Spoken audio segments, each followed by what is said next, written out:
Hello दोस्तों, फिर से आप लोगों के एक नए वीडियो पे स्वागत है। तो आज का वीडियो भी काफ़ी इम्पोर्टेंट होने वाला है जेपीएससी और जेएसएससी कम्पिटिटिव एग्ज़ाम के पॉइंट ऑफ व्यू से।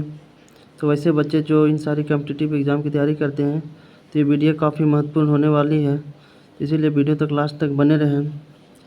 जैसा कि आप लोगों को पता है कि झारखंड में विभिन्न शासन व्यवस्थाएँ थी, जिसमें हम लोग 2 शासन व्यवस्थाएँ पढ़ चुके हैं, मुंडा शासन व्यवस्था और नागवंशी शासन व्यवस्था। आज तीसरा पढ़ेंगे पढ़ा पंचायत शासन व्यवस्था कि पढ़ा पंचायत शासन व्यवस्था में किस तरीके की शासन व्यवस्था थी, इसे किस तरीके से चलाया जाता था और इस पढ़ा पंचायत शासन व्यवस्था को चलाने के लिए कौन कौन से पद हुआ करते थे। तो कंप्लीट डिटेल्स एनालिसिस करेंगे और अच्छे से चीज़ों को समझने की कोशिश करेंगे।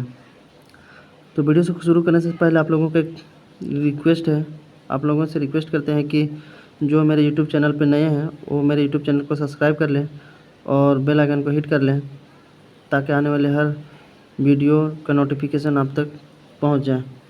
तो चलो वीडियो को स्टार्ट करते हैं। आज का टॉपिक है हमारा पढ़ा पंचायत शासन व्यवस्था। जैसा कि आप देख सकते हैं स्क्रीन पे, पढ़ा पंचायत शासन व्यवस्था ये भी एक झारखंड की विभिन्न शासन व्यवस्थाओं में से एक है, पढ़ा पंचायत शासन व्यवस्था। तो चलो स्टार्ट करते हैं।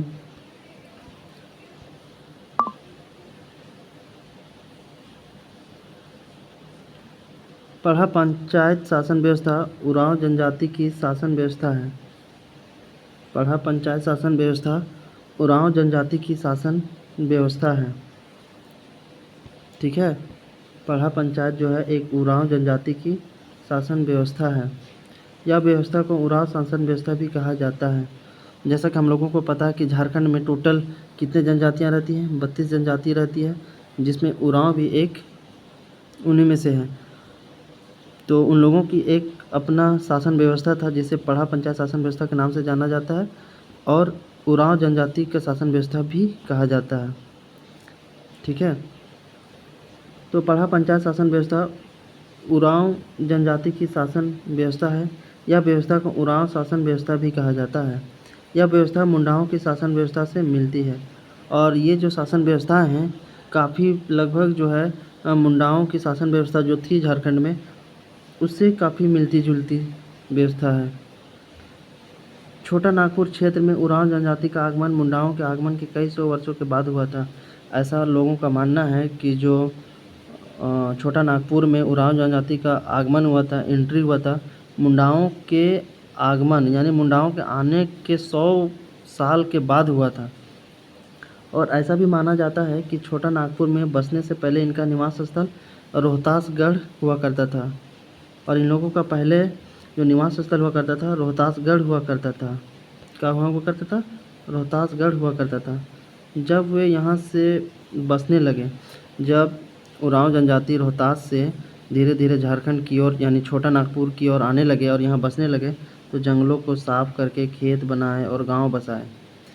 जब यही रोहतासगढ़ यानी उरांव जनजाति रोहतासगढ़ से छोटा नागपुर के क्षेत्र में आना स्टार्ट किए तो आने के बाद क्या किए, जंगलों को साफ करते गए और खेत बनाए, गांव बसाए।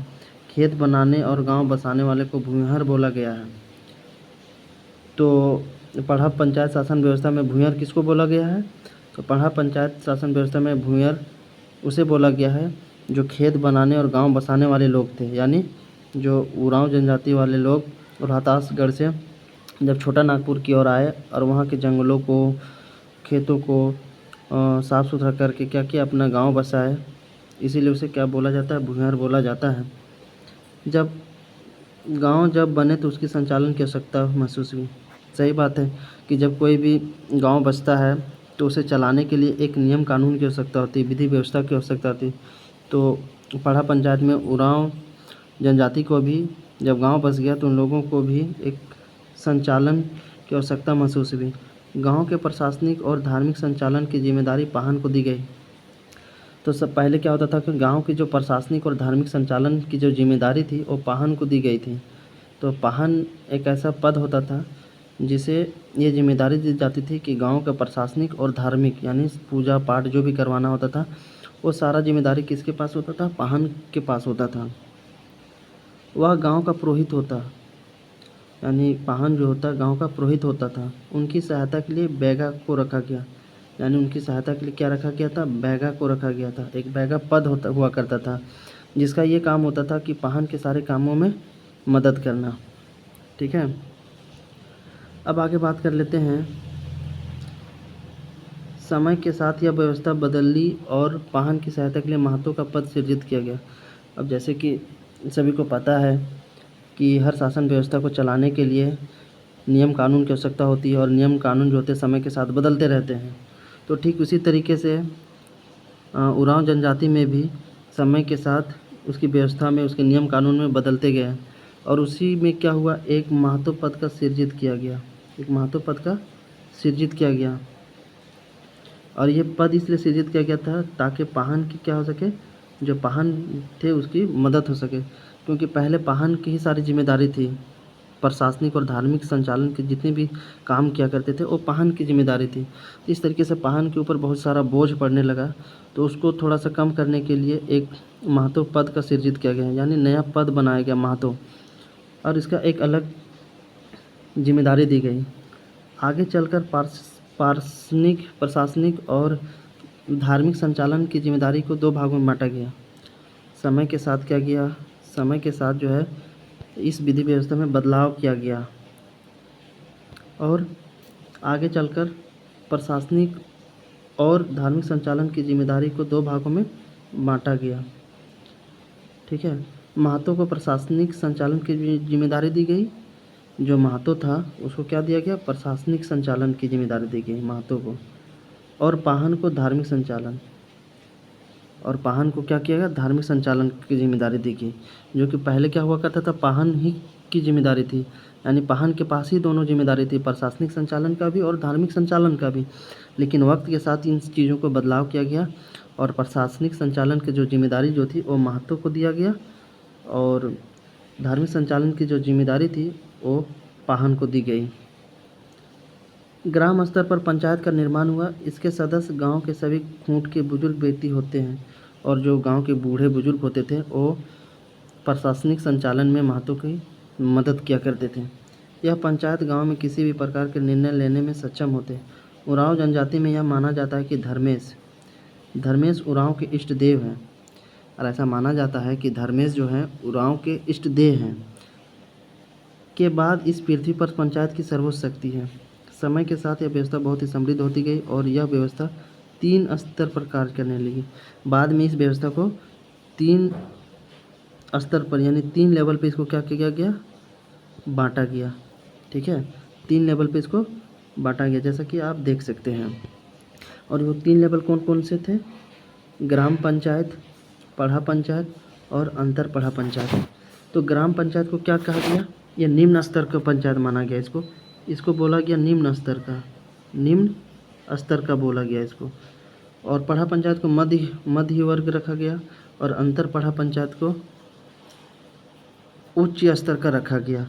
यानी जो भी प्रॉब्लम समस्याएं होती थी गांव स्तर का, ग्राम पंचायत स्तर का, तो पहले ग्राम पंचायत में निवारण किया जाता था, और अगर ग्राम पंचायत में किसी समस्या का निपटारा नहीं हो पाता था तो पढ़ा पंचायत के पास भेजा जाता था, और जो पढ़ा पंचायत के पास अगर भी प्रॉब्लम का निपटारा नहीं हो पाता था तो वो फिर अंतर पढ़ा पंचायत के पास भेजा जाता था। तो इस तरीके से देख सकते हैं आप कि 3 स्तर के कार्य करने वाली व्यवस्थाएं बनाई गई थी इस व्यवस्था में, इस शासन व्यवस्था में। पहला ग्राम पंचायत, पढ़ा पंचायत और अंतर पढ़ा पंचायत, जिसमें ग्राम पंचायत को निम्न स्तर का दर्जा दिया गया, पढ़ा पंचायत को मध्य स्तर का दर्जा दिया गया, और अंतर पढ़ा पंचायत को उच्च स्तरीय का दिया गया। जो भी प्रॉब्लम ग्राम पंचायत में नहीं निपटारा हो पाता था वो पढ़ा पंचायत में आता था। उसके बाद पढ़ा पंचायत में भी अगर नहीं प्रॉब्लम समस्या का निपटारा हो पाता था तो अंतर पढ़ा पंचायत पे भी चला जाता था। ठीक है, अब इन तीनों के बारे में डिस्कस कर लेते हैं 1 बाय 1 अच्छे से। ग्राम पंचायत, ग्राम स्तर की पंचायत व्यवस्था में निम्नलिखित महत्वपूर्ण व्यक्ति होते थे। और ग्राम पंचायत को चलाने के लिए निम्नलिखित लोग हुआ करते थे और मदद करते थे, जैसा कि आप देख सकते हैं। ठीक है, तो पहला होता है महतो। पहला महतो गांव की पंचायत व्यवस्था का प्रमुख होता है।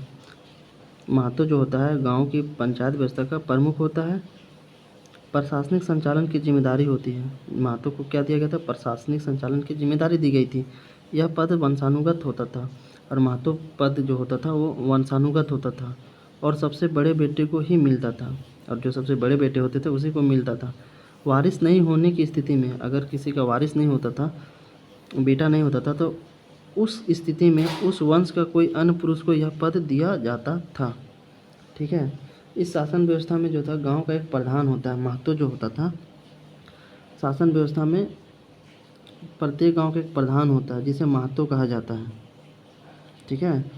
और यह गांव के स्तर के मामलों का निपटारा करता है। जो महतो का जो पद हुआ करता था, इसका काम था कि गांव के स्तर के मामले जो होते थे, जैसे घरेलू हिंसा हो गई, ज़मीन जायदाद का विवाद हो गया, और छोटे छोटे जो भी विवाद होते थे, तो जो ग्राम स्तर के होते थे, तो महतो का काम था कि उसे निपटारा करना। और इस काम के लिए जो गांव के अनुभवी बूढ़े लोग होते थे वो इसकी मदद करते थे। तो महतो के पास प्रशासनिक तथा न्यायिक दोनों प्रकार के अधिकार होते थे, और जो महतो के होते थे उसके पास प्रशासनिक तथा न्यायिक दोनों प्रकार के अधिकार हुआ करते थे। अब बात कर लेते हैं दूसरे पोस्ट की, पाहन की।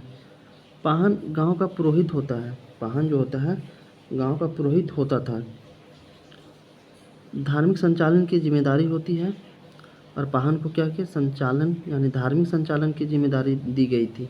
यह पद वंशानुगत नहीं होता है, और पाहन का जो पद होता था वह वंशानुगत नहीं होता था। महतो का जो पद होता था वो वंशानुगत होता था। हर 3 वर्ष की समाप्ति के बाद सरहुल के दिन नए पाहन का चयन होता है। यानी जो इस शासन व्यवस्था थी, ठीक है, इस शासन व्यवस्था में यानी पढ़ा पंचायत शासन व्यवस्था में जो महतो का जो पद था वो वंशानुगत था, लेकिन पढ़ा पंचायत में जो पाहन का पद था वो वंशानुगत नहीं था। और इनकी जो चयन होती थी, पाहन का जो चयन होता था, चुनाव होता था, हर 3 साल बाद होता था, सरहुल के दिन। ठीक है। और पाहन का ये भी जिम्मेदारी होता था कि जो धार्मिक संचालित होते थे, जैसे पूजा पाठ, सारा काम पाहन का जिम्मेदारी होता था कि पूजा पाठ अच्छे से कराना, क्योंकि यह गांव का धार्मिक प्रधान होता है। गांव के सभी धार्मिक अनुष्ठान, पूजा पाठ, पर्व त्यौहार, शादी विवाह आदि से संबंधित कार्यक्रमों का संचालन पाहन द्वारा ही किया जाता है। पाहन के द्वारा ही सारे काम, पूजा पाठ जो भी थे, धार्मिक अनुष्ठान, पूजा पाठ और पर्व त्यौहार, ये सारे काम किनकी जिम्मे में थी? पाहन की जिम्मे में थी। और यह पद किसी शादीशुदा व्यक्ति को ही मिलता है। पढ़ा पंचायत में पाहन का जो पद दिया जाता था वो वैसे लोगों को दिया जाता था जो शादीशुदा हुआ करते थे। जो शादीशुदा हुआ करते थे उसी को ये पद दिया जाता था। और पाहन को दी जाने वाली भूमि पहनाई भूमि कहलाती थी, और उसके बदले में क्या होता था? एक भूमि भी, ज़मीन भी दी जाती थी, उसे पहनाई भूमि कह के नाम से जाना जाता है ना। अब बात कर लेते हैं तीसरे पद की, भंडारी।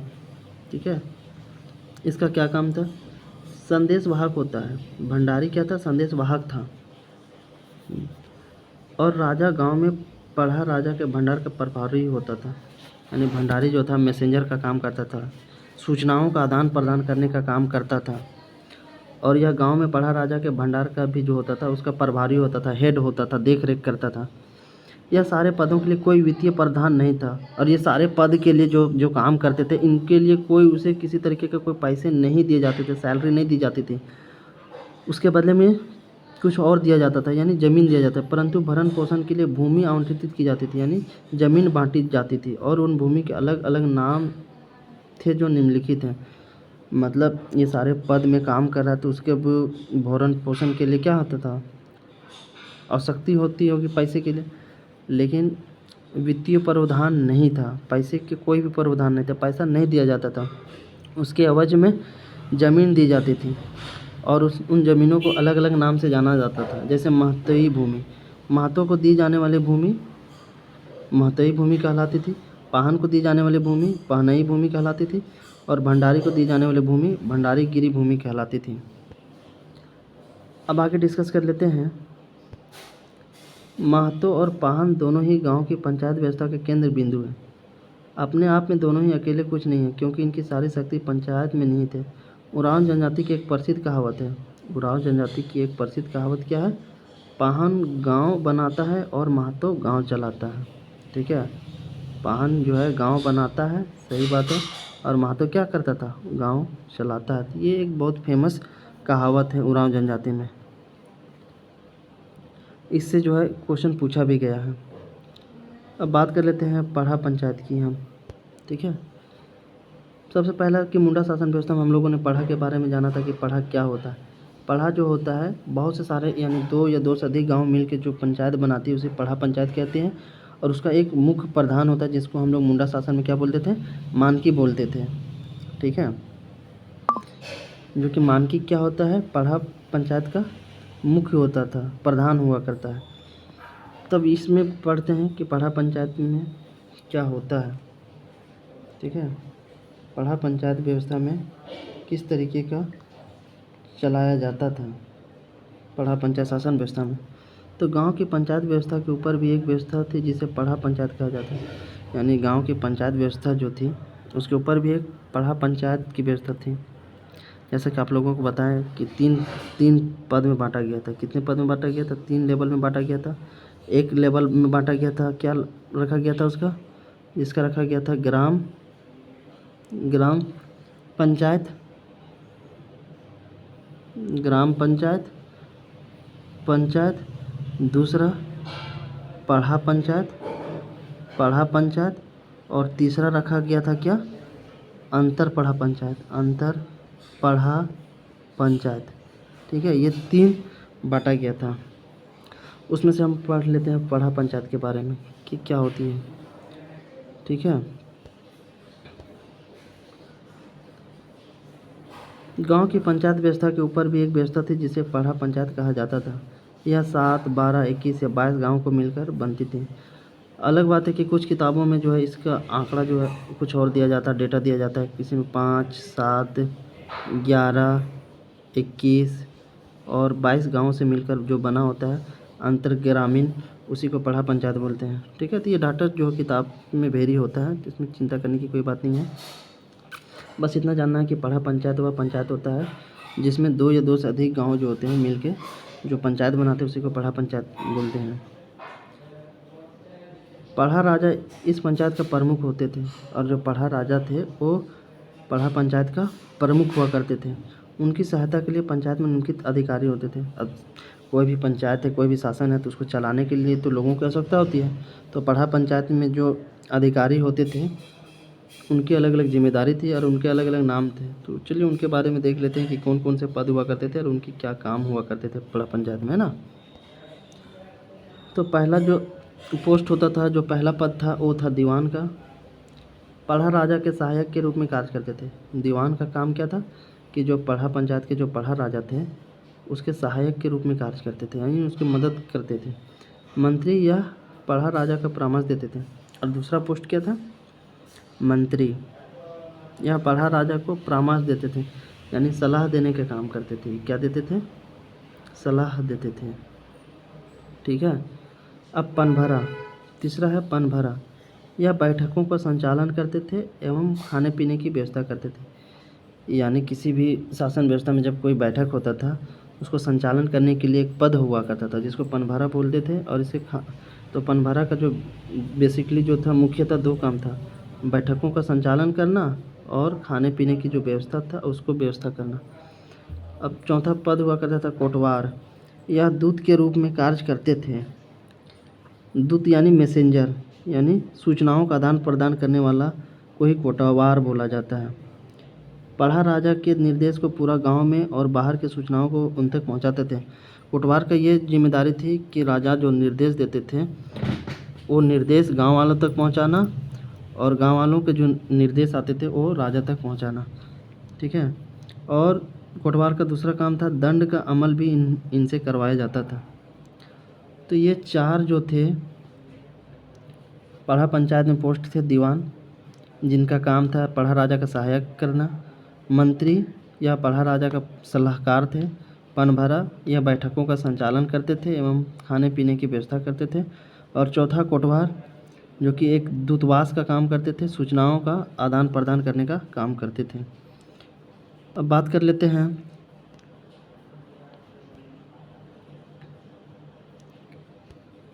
पढ़ा राजा और उनके अधिकारी जिस गांव में निवास करते थे उनके आधार पर गांव का नामकरण होता था, जो निम्नलिखित है। यानी पढ़ा पंचायत के जो पढ़ा राजा और उनके अधिकारी थे जो उस व्यवस्था को, शासन को चलाते थे, और वो लोग जिस गांव में रहते थे तो उन्हीं के नाम से उस गांव का नाम रखा जाता था। जैसे कि राजा गांव, जिस गांव में पढ़ा राजा का निवास स्थल होता था उस गांव को राजा गांव के नाम से जाना जाता था। दूसरा दीवान गांव, जिस गांव में दीवान का निवास स्थल होता था वो दीवान गांव के नाम से जाना जाता था।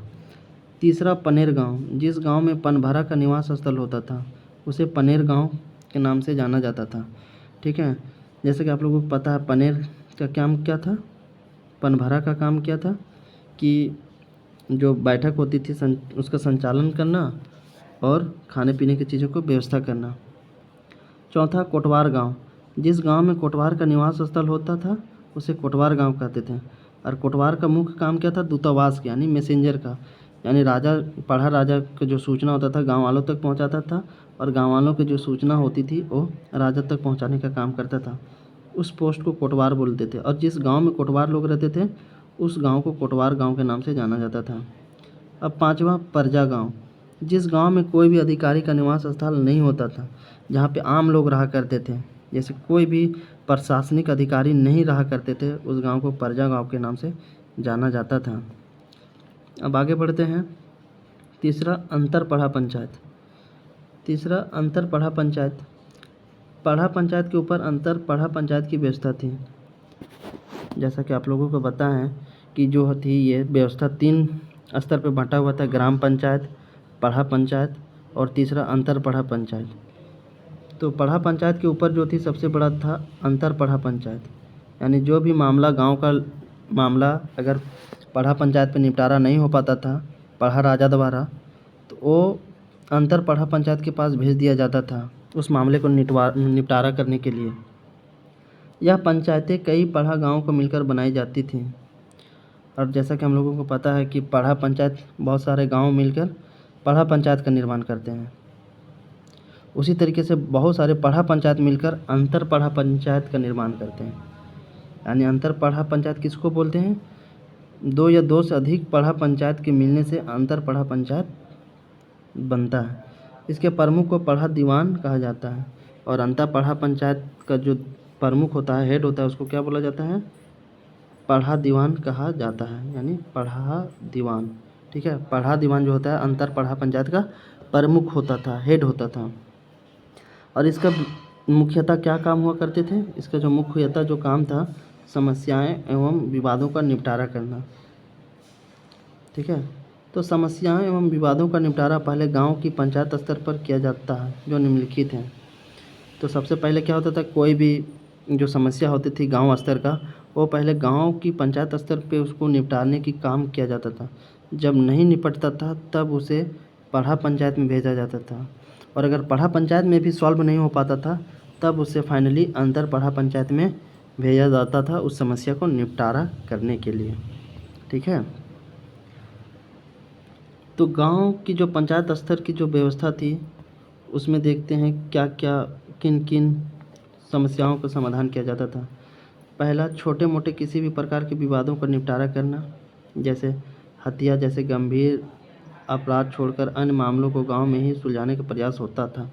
यानी जैसे जो छोटे मोटे समस्या हुआ करती थी, हत्या छोड़ करके, हत्या क्योंकि एक बहुत बड़ा गंभीर अपराध है, तो हत्या जैसे गंभीर अपराध को इस पंचायत स्तर पे सॉल्व नहीं किया जाता था।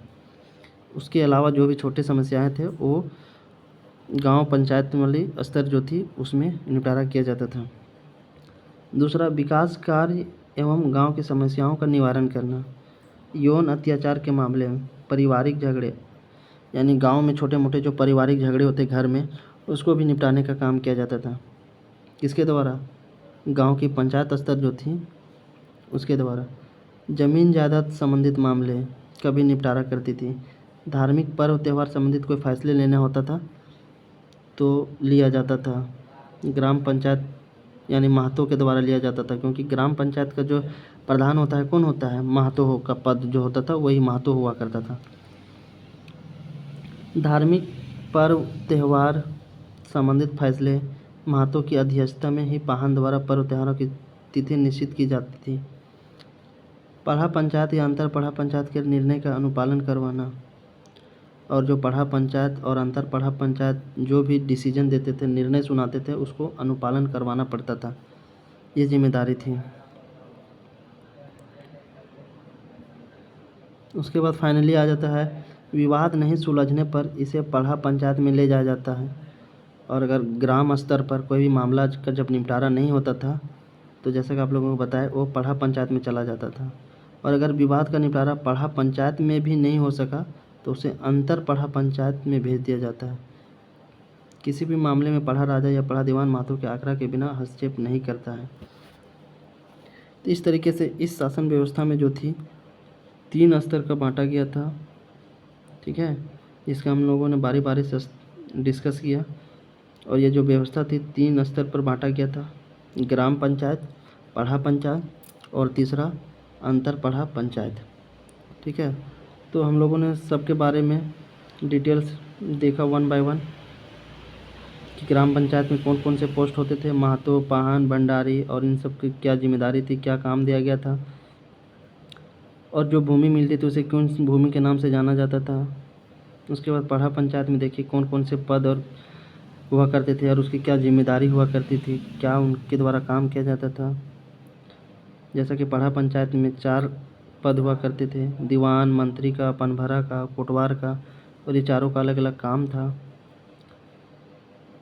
फिर देखिए हम लोगों की जो अधिकारी और राजा लोग जिस गांव में रहते थे उस गांव का नाम उनके द्वारा उसी के नाम से रखा जाता था, जैसे राजा गांव, दीवान गांव, पनेर गांव, कोटवार गांव और परजा गांव।